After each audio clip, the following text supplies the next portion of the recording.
Beto. Beto. Beto. Beto. Beto. Robert Francis Beto O'Rourke. You might have heard of him. He took the national stage by storm in 2018 when he ran against Republican Ted Cruz in a race for the U.S. Senate. O'Rourke only narrowly lost to Senator Cruz in what should have been a walk in the park for the Republican in the safe red state of Texas. Now people can't stop talking about the young three-term congressman from El Paso, and despite that Senate loss, speculation that he could challenge Trump for the presidency in 2020 has reached a fever pitch. Because O'Rourke should absolutely 100% be running for the Democratic presidential nomination in 2 years' time. But who is he, and does Trump need to watch his back?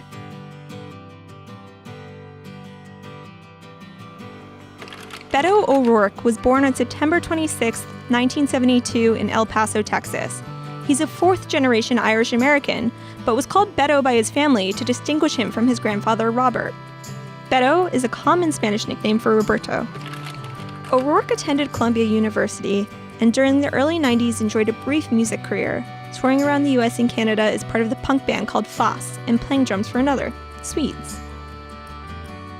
After a varied career taking on such roles as live-in nanny and art mover, in 1998, O'Rourke returned to El Paso to tackle the city's brain drain and founded an internet services and software company called Stanton Street Technology. Always interested in how to make the lives of those in El Paso better, O'Rourke ran for city council in 2005 and won.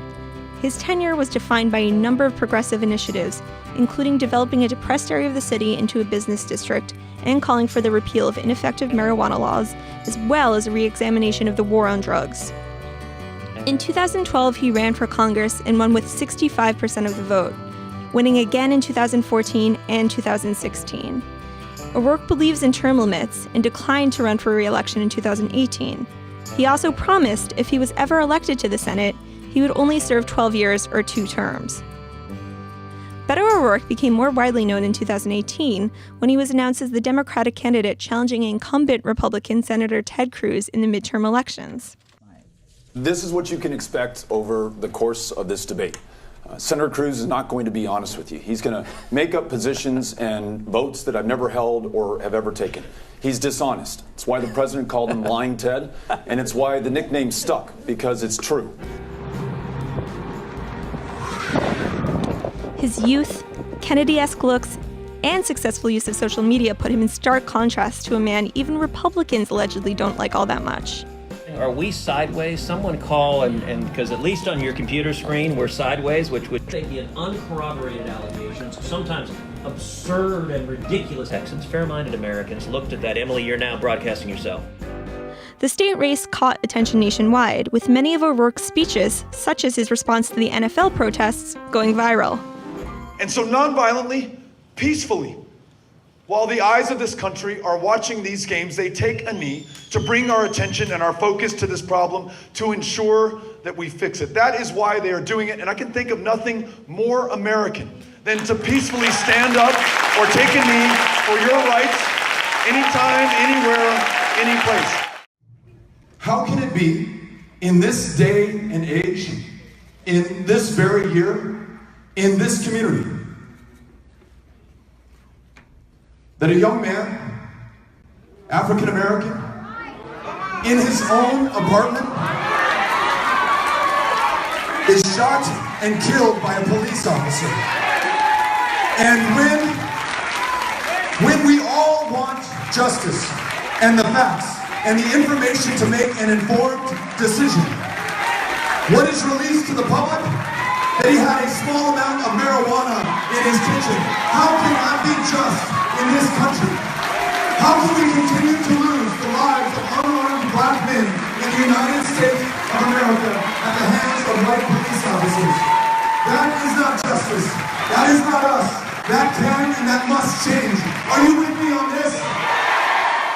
Senator Cruz went on to win the election by 3 points, but that didn't stop the O'Rourke Express, which by that time had already left the station and was gathering steam.